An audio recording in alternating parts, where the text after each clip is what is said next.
The radio went silent at 3:47 hours. Not the comfortable silence of a secure channel, but the bone-deep quiet that precedes catastrophe. Somewhere in the Hindu Kush mountains of Afghanistan, 8 Navy SEALs were trapped in a valley that shouldn't have existed on any map, facing an enemy force that appeared to have materialized from the stone itself.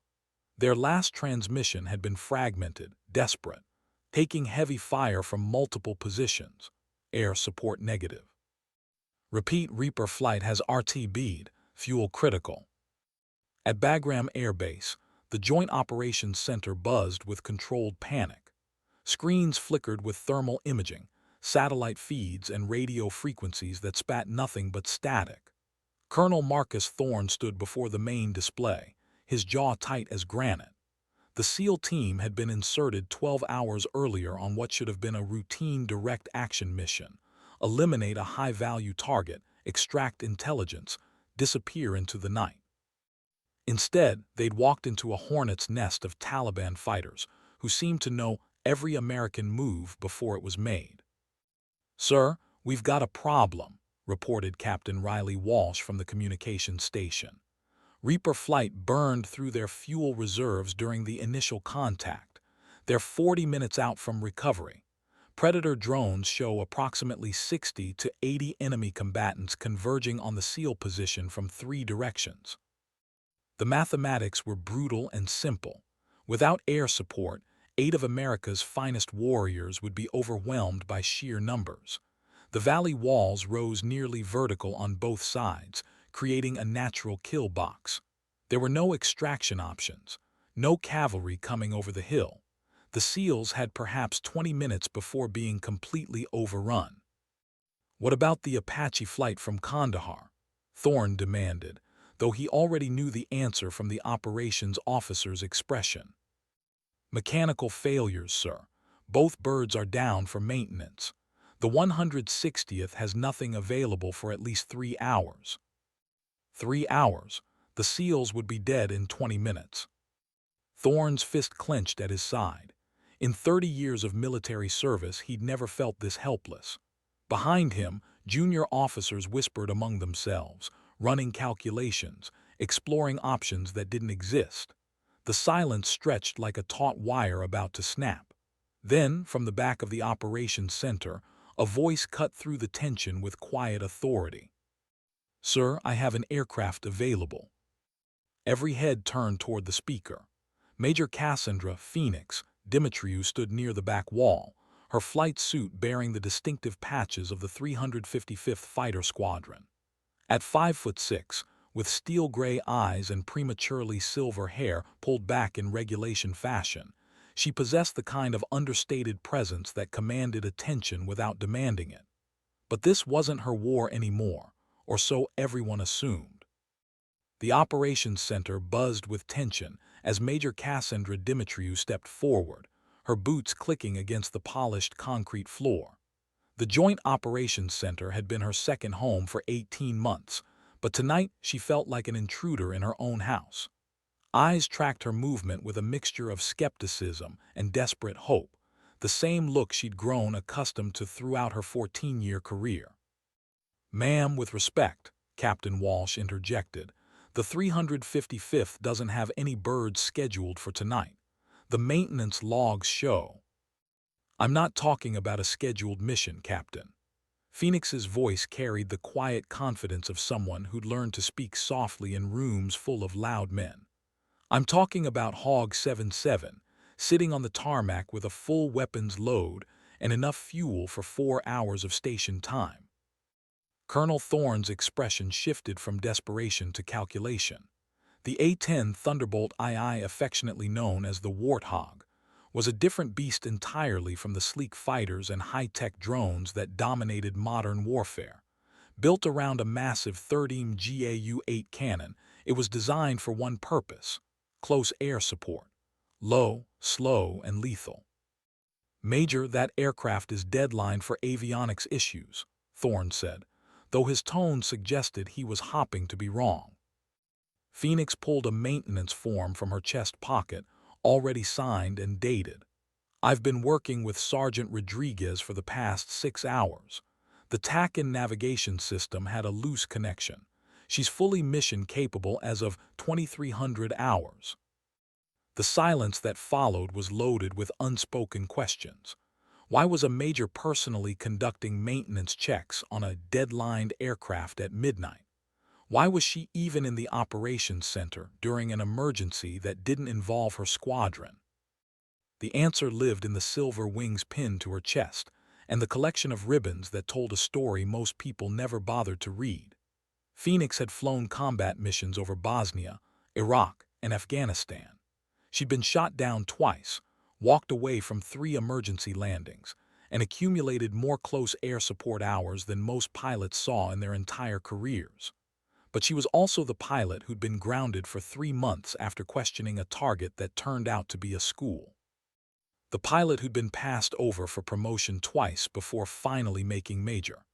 The pilot whose gender made her an easy scapegoat when things went wrong, and an uncomfortable reminder when they went right. "Ma'am," began Lieutenant Colonel Hayes, the operations officer, "even if the aircraft is mission-capable, you'd be flying solo into unknown terrain with no wingman, no SCAD support, and minimal intelligence on enemy air defenses." Phoenix's smile was thin as razor wire. "Colonel, I've been doing this job since before some of these SEALs were old enough to enlist. I know what I'm signing up for."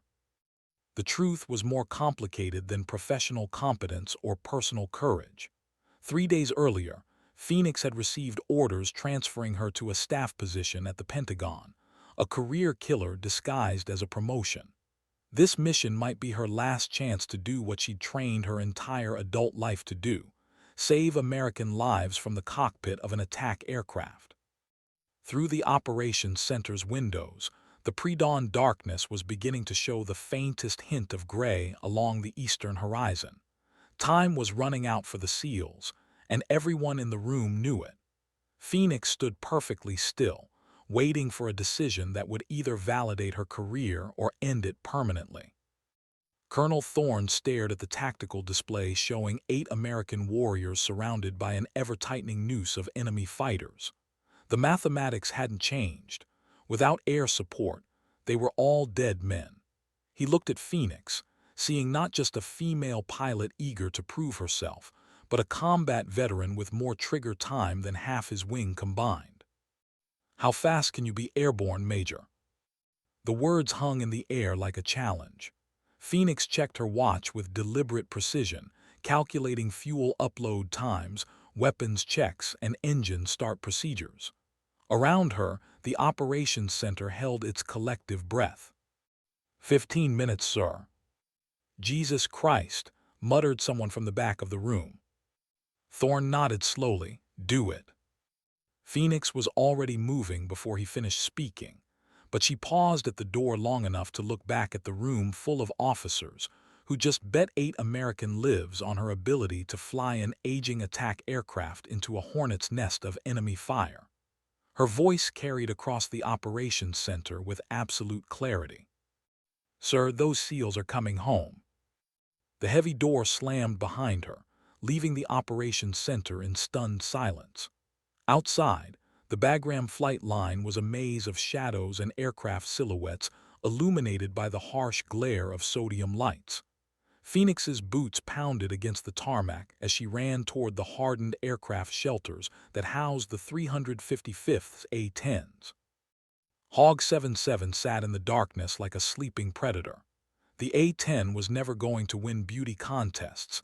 Its angular fuselage, straight wings, and twin engines mounted high on the rear gave it the aesthetic appeal of a flying toolbox.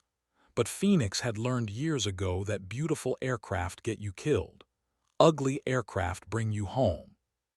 She completed her exterior pre-flight inspection in record time, her hands moving with muscle memory across control surfaces, weapons pylons, and landing gear. The aircraft carried a standard close air support loadout: 1,150 rounds of 30 depleted uranium ammunition for the GAU-8 cannon, 2 LAU-131 rocket pods loaded with 2.75-inch Hydra rockets, and 4 AGM-65 Maverick missiles. enough firepower to level a city block.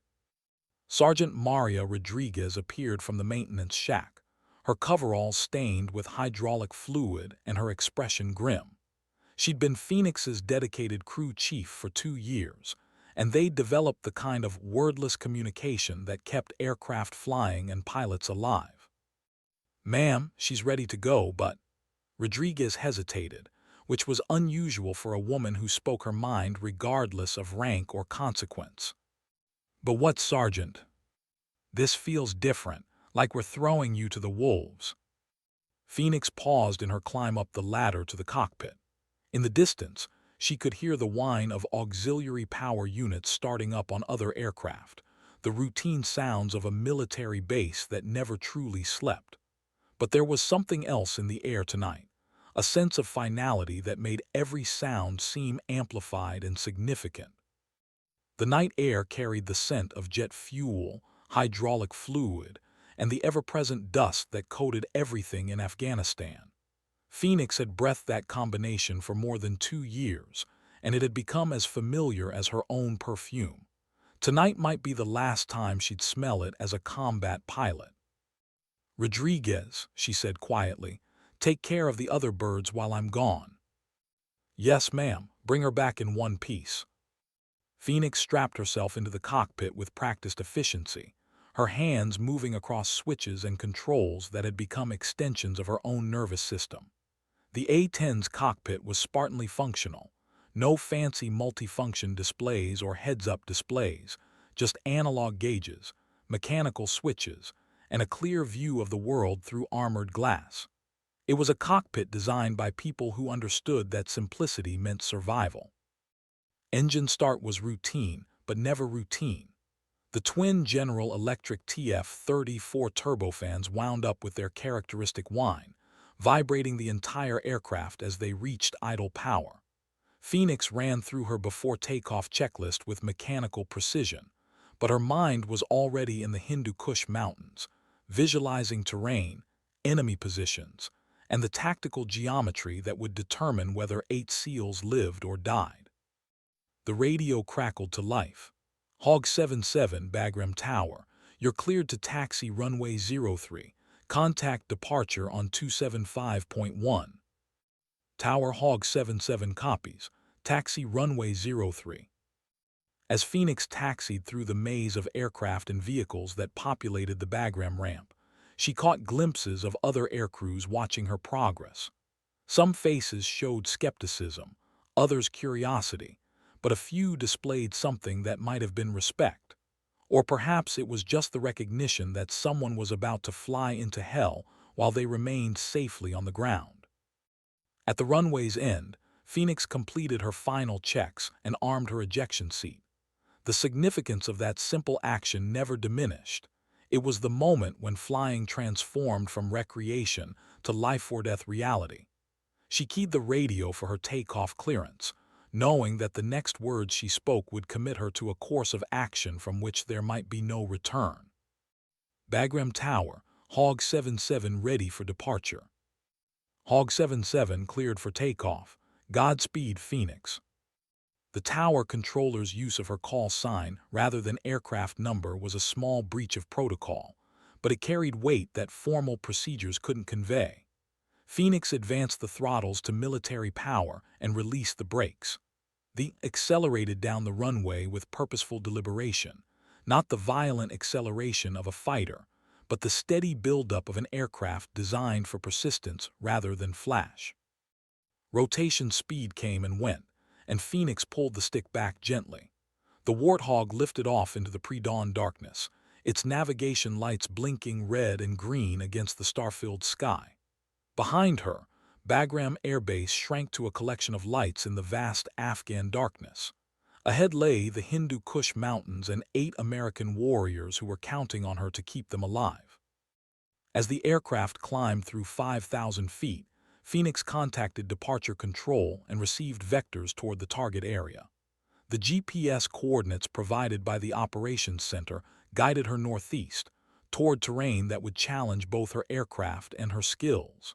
She settled into the rhythm of long-distance flight, monitoring engine parameters, checking navigation systems, and mentally rehearsing the tactical scenarios she might face. But beneath the professional competence and methodical preparation lay a deeper current of emotion that Phoenix worked to suppress. This wasn't just another close air support mission.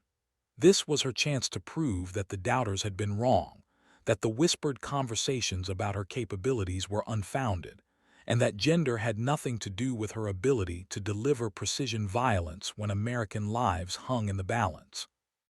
The radio was silent except for routine air traffic control transmissions. Somewhere ahead in the darkness, 8 SEALs were fighting for their lives while she flew through peaceful skies at 25,000 feet. The dichotomy of modern warfare never ceased to amaze her. The ability to transition from safety to mortal combat in minutes, separated only by altitude and geography. Phoenix checked her estimated time to the target area, 47 minutes. She began her descent toward the mountains, trading altitude for position as she prepared to enter what military aviators euphemistically called the threat envelope. That three-dimensional space where enemy weapons could kill her aircraft and everyone aboard. As the A-10 descended through 15,000 feet, Phoenix could see the jagged peaks of the Hindu Kush rising from the darkness like the backbone of some prehistoric beast. This was terrain that had consumed armies throughout history, from Alexander the Great to the Soviet Union. Tonight, it threatened to consume 8 more American warriors unless she could change the mathematics of combat.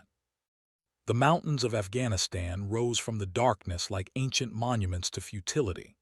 Phoenix descended through 10,000 feet, her aircraft buffeted by the unpredictable winds that made the Hindu Kush a graveyard for aircraft and the men who flew them. Below, the terrain was a maze of valleys, ridges and peaks that could hide entire armies or swallow aircraft without a trace.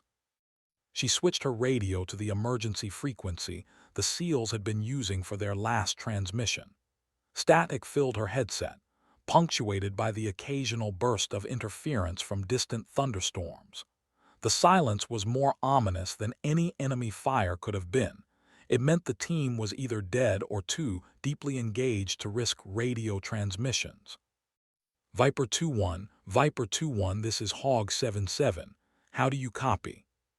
Nothing.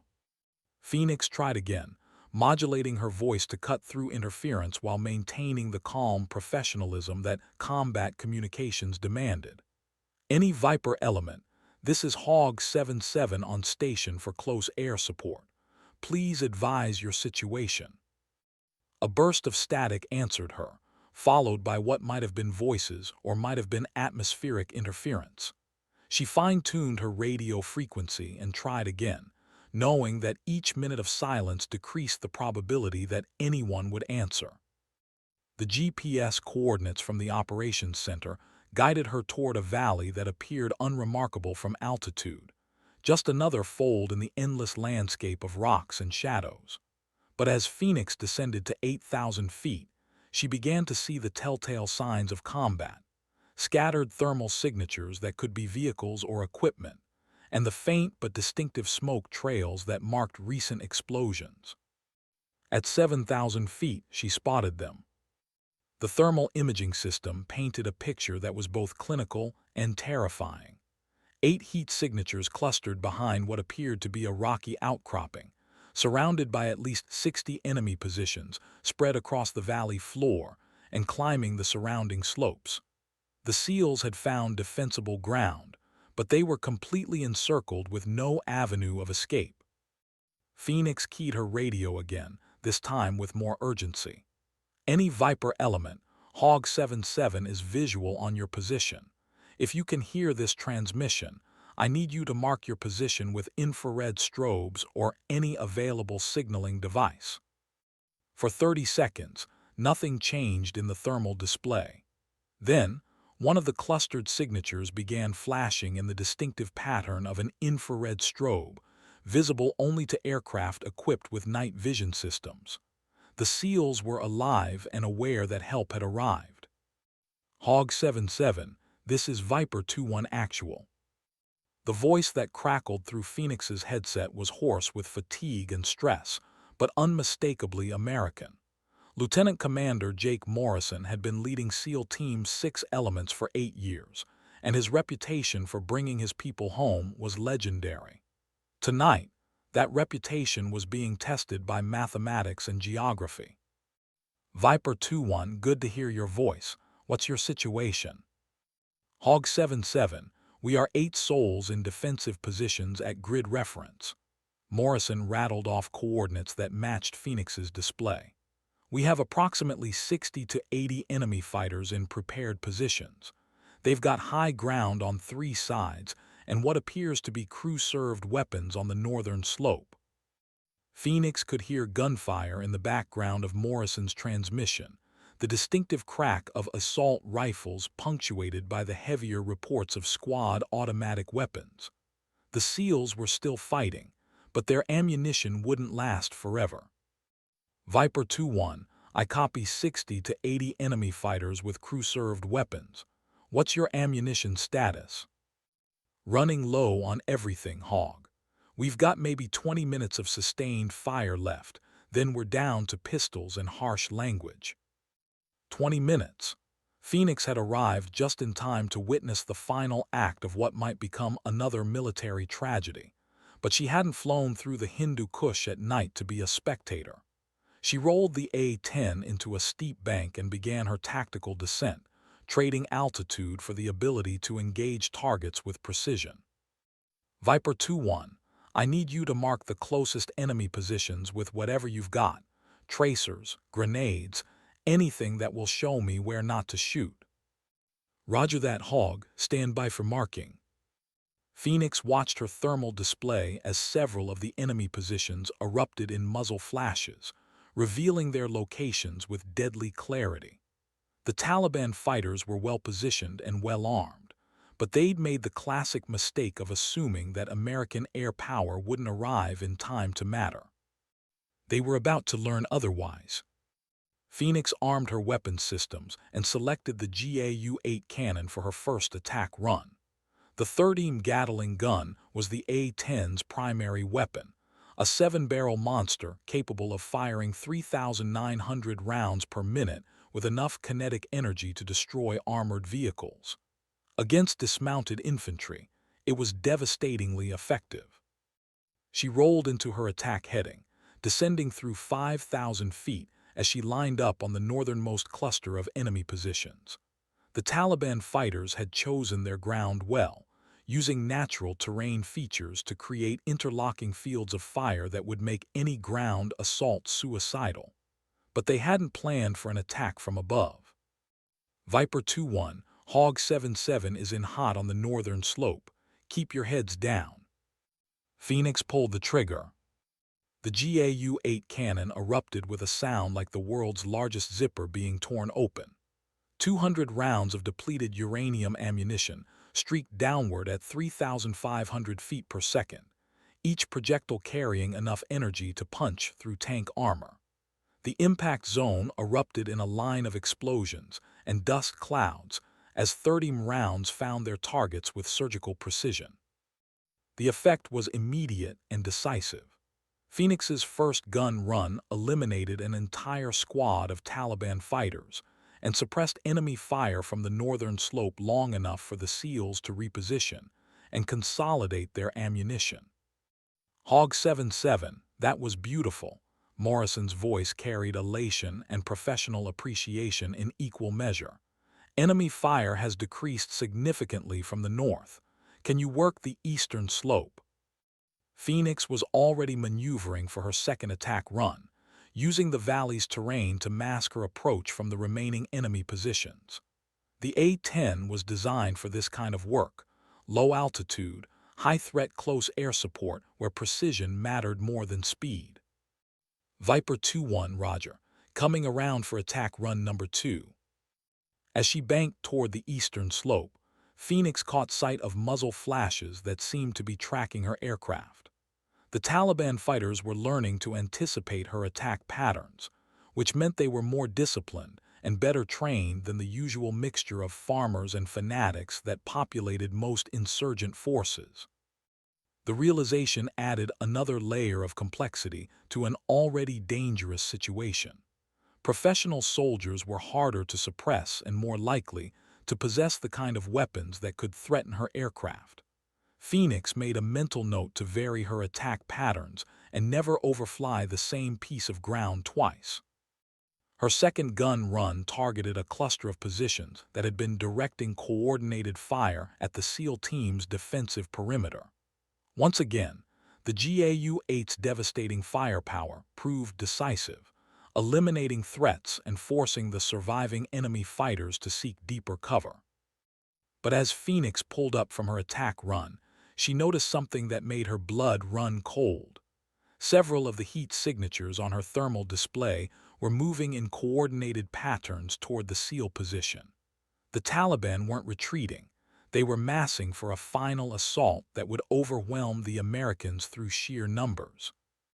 Viper 2-1, be advised. I'm seeing movement to your south and west. Looks like they're preparing to rush your position. Morrison's response was grim but unsurprised. Roger that, Hog.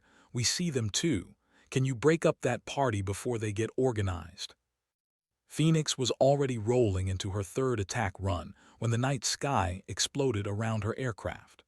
Bright streaks of tracer fire rose from multiple positions on the valley floor, not the random shots of desperate fighters, but the coordinated fire of trained soldiers using proper anti-aircraft techniques. The A-10 shuddered as several rounds found their mark, punching holes through the aircraft's armored skin with metallic impacts that sounded like hammers on steel.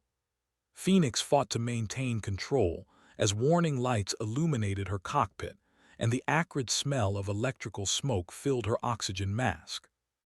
Her aircraft had just taken its first serious battle damage of the night, but she was far from finished. Alarms screamed in Phoenix's cockpit as she fought to maintain control of her damaged aircraft. The A-10 had been designed to absorb punishment and continue fighting, but even the Warthog had limits. She quickly scanned her instruments, assessing the damage while maintaining her attack geometry. Hydraulic pressure in the primary flight control system had dropped to zero, which meant she was flying on backup systems. Engine temperature on the left turbofan was climbing toward the red line, suggesting possible shrapnel damage to the compressor section. But both engines were still producing power, and the flight controls were responding to her inputs. Viper 2-1, Hog 7-7. I've taken some damage, but I'm still in the fight.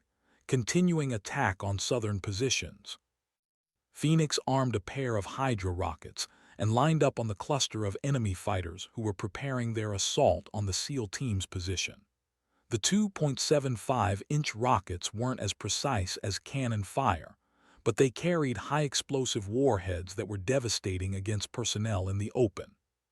She squeezed the trigger and felt the aircraft shudder as two rockets streaked downward, their exhaust trails creating brief lines of fire in the darkness. The impacts sent twin fireballs climbing into the night sky, followed by the secondary explosions of ammunition and equipment caught in the blast radius. Outstanding work, Hog. Morrison's voice carried renewed hope. You just took out what looked like a heavy machine gun position. Enemy movement has stopped across the entire southern approach. But Phoenix knew that her success was temporary. The Taliban fighters were adapting to her presence, learning to time their movements between her attack runs and concentrate their anti-aircraft fire when she was most vulnerable. She needed to change tactics before they developed an effective counter to her air support. She climbed to 8,000 feet and orbited the valley while assessing the tactical situation. The thermal display showed that enemy forces had been significantly reduced, but at least 30 fighters remained in positions that still threatened the SEAL team. More concerning was the disciplined way the surviving Taliban were repositioning themselves, using natural cover and coordinated movement that suggested professional military training. Viper 2-1, what's your assessment of the remaining enemy forces? These guys are moving like they know what they're doing. Morrison's reply confirmed her suspicions. Hog, we've been monitoring their communications. These aren't local fighters. We're hearing Chechen accents, some Arabic, and what sounds like Pakistani. This is a foreign fighter element with serious training and equipment. Foreign fighters changed everything. Unlike local Taliban who might break and run when confronted with overwhelming firepower, professional jihadists from Chechnya and other conflict zones had experience fighting against modern military forces. They would be equipped with better weapons, more disciplined tactics, and the kind of fanatical determination that made them extremely dangerous opponents. Phoenix selected one of her AGM-65 Maverick missiles and began searching for high-value targets. The electro-optical seeker head revealed a cluster of thermal signatures near what appeared to be a cave entrance on the western slope, possibly a command post or ammunition storage area. Viper 2-1, I'm going to put a Maverick into what looks like a cave system on the western slope. Danger close to your position, so keep everyone buttoned up. Roger Hogg, we're as low as we can get. Phoenix locked the Maverick seeker onto the target and squeezed the launch trigger. The missile dropped from its pylon and ignited its solid rocket motor, accelerating toward the target with a bright exhaust plume that lit up the night sky. Impact came 8 seconds later, a massive explosion that sent rocks and debris cascading down the mountainside. The psychological effect was immediate. Enemy fire slackened across the entire valley as the surviving Taliban fighters absorbed the implications of precision-guided munitions being delivered from an aircraft they couldn't effectively engage. But Phoenix knew that psychological effects were temporary. Professional fighters would recover from shock and adapt their tactics accordingly. She was preparing for another gun run when her threat warning receiver began screaming. Someone on the ground had just illuminated her aircraft with target acquisition radar, the electronic signature of a surface-to-air missile system preparing to engage. Viper 2-1, I'm being painted by SAM radar. Do you have any intelligence on enemy air defense systems in this area? Morrison's response was immediate and alarming. Negative on air defense intelligence, Hogg, but we've been hearing radio chatter about something called the Stinger Team for the past hour. Sounds like they've got man-portable surface-to-air missiles. FIM-92 Stinger missiles in the hands of trained operators were a serious threat to low-flying aircraft. The shoulder-fired weapons were designed specifically to engage helicopters and attack aircraft operating in the close air support role. Phoenix had trained extensively to counter Stinger threats, but training and reality were vastly different experiences. The radar warning receiver continued its electronic shriek as Phoenix maneuvered aggressively to break any potential missile lock. She dispensed chaff and flares while climbing rapidly and changing course, using the mountainous terrain to mask her aircraft's infrared and radar signatures. Viper 2-1, I need to climb out of the engagement envelope while I deal with this SAM threat. Can you hold your position for another 5 minutes? Roger Hogg will be here. Morrison's calm professionalism masked what they both knew. 5 minutes might be longer than the SEALs could hold their defensive perimeter. Their ammunition was nearly exhausted, and the foreign fighters were regrouping for what would probably be their final assault. If Phoenix couldn't neutralize the missile threat and resume close air support, 8 American warriors would die in an Afghan valley that most people couldn't locate on a map. The stakes had just escalated beyond simple close air support. This was now a chess match between Phoenix's tactical skills and an enemy who possessed both the training and equipment to shoot down her aircraft. At 12,000 feet, Phoenix's threat warning receiver finally went silent. She had climbed above the engagement envelope of most man-portable surface-to-air missiles, but she had also climbed above the altitude where her weapons would be maximally effective. The A-10's cannon and rockets were designed for low-altitude delivery, where pilots could visually identify targets and minimize the risk of collateral damage. From 12,000 feet, she would be delivering ordnance based entirely on thermal imaging and GPS coordinates. a much less precise form of close air support that increased the risk of friendly fire incidents. But with Stinger missiles somewhere in the valley below, low-altitude attack runs had become significantly more dangerous. Phoenix made a command decision that would define the rest of the mission. Instead of continuing to operate at safe altitudes, she would use her remaining weapons to eliminate the SAM threat, then return to low-altitude operations where she could provide the most effective support to the embattled SEAL team. Viper 2-1, I'm going to try to locate and engage the missile team. I need you to observe the valley floor and report any launch signatures or unusual activity. Roger that, Hog, we're watching. Phoenix selected her remaining AGM-65 Maverick missile and began systematically searching thermal signatures in the valley. Stinger teams typically operated from concealed positions with good visibility and multiple escape routes, exactly the kind of terrain that filled the Hindu Kush Mountains. After 3 minutes of intensive searching, she found them. 2 thermal signatures were positioned on a ridge approximately 800 meters south of the SEAL team's position. Their location provided excellent fields of fire against aircraft operating in the valley, and Phoenix could see additional equipment that suggested sophisticated communications gear. This wasn't a random insurgent group. It was a professional air defense team with specific training and proper equipment. Viper 2-1, I've got 2 personnel on the southern ridge with what appears to be SAM equipment. I'm going to engage with my last Maverick. Roger, Hog, we don't have visual on that position, but we trust your judgment. Trust. In that single word, Morrison had conveyed more respect than Phoenix had received from some officers during her entire career. The SEAL team leader was betting his life, and the lives of his men on her ability to identify and engage the correct target from an altitude of 12,000 feet in complete darkness. Phoenix locked the Maverick seeker onto the thermal signatures and confirmed her target identification one final time.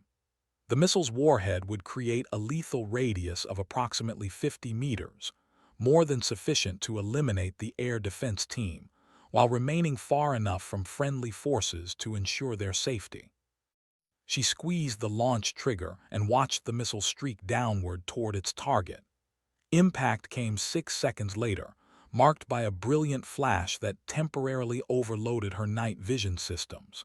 When her vision cleared, the thermal signatures on the southern ridge had disappeared. Viper 2-1, target destroyed. I'm coming back down to continue close air support. Outstanding work, Hog. Enemy fire has practically stopped. Whatever you hit, it was definitely the right target.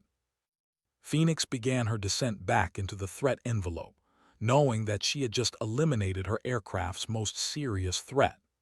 But she had also expended 3 of her 4 air-to-ground missiles, leaving her with cannon ammunition and 2 rocket pods to deal with whatever enemy forces remained.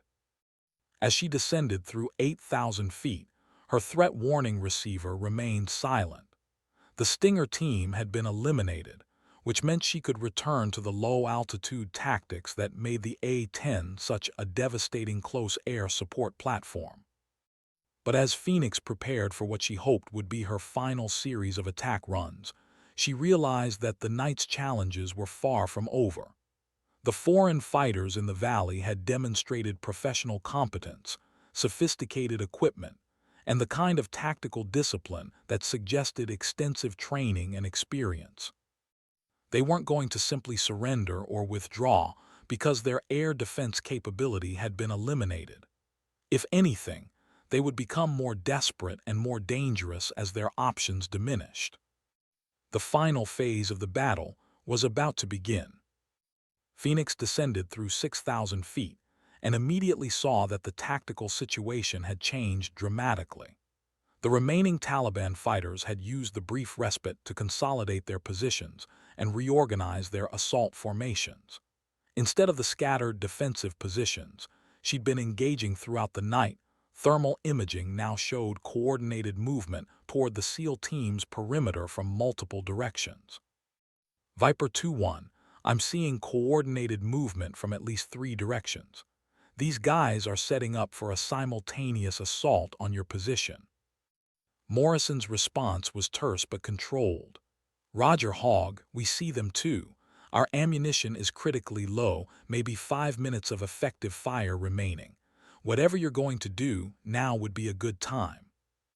5 minutes. Phoenix had 5 minutes to break up a coordinated assault by approximately 30 well-trained fighters, using nothing but cannon ammunition and unguided rockets. The mathematics were challenging, but not impossible. She rolled into her attack run and selected the GAU-8 cannon, planning to use sustained fire to create a barrier between the approaching fighters and the SEAL defensive position. This would require precise timing and perfect geometry to avoid hitting friendly forces while maximizing the psychological impact on enemy personnel. Viper 2-1, I'm going to lay down suppressive fire along your western perimeter. Mark your positions with IR strobes and keep everyone inside the marked area. Roger that, Hogg. Strobes are active. Phoenix could see the infrared beacons marking the SEAL team's position as she lined up her attack run. The approaching enemy fighters were approximately 200 meters from the American perimeter, close enough to launch an effective assault, but far enough away to give her room to maneuver. She opened fire with the GAU-8, walking 30 rounds in a semicircle around the western approach to the SEAL position. The cannon's devastating firepower created a wall of explosions and flying debris that forced the attacking fighters to seek cover and abandon their coordinated advance. But Phoenix's victory was temporary. As she climbed away from her attack run, she could see thermal signatures beginning to move again. The foreign fighters were adapting to her tactics, using covered approaches and timing their movements to minimize their exposure to air attack. Viper 2-1, the western approach is temporarily suppressed, but I'm seeing movement resuming on the eastern slope. How's your ammunition situation? Hogg, we're down to our last few magazines. Maybe 2 minutes of effective fire remaining. 2 minutes. Phoenix felt the weight of responsibility settle on her shoulders like a lead blanket. 8 American lives depended on her ability to eliminate or suppress 30 enemy fighters using the limited ammunition remaining in her aircraft. She selected her rocket pods and began calculating attack geometry for maximum effect. The 2.75-inch Hydra rockets carried high-explosive warheads that were devastatingly effective against personnel in the open, but they required precise delivery to avoid fratricide incidents.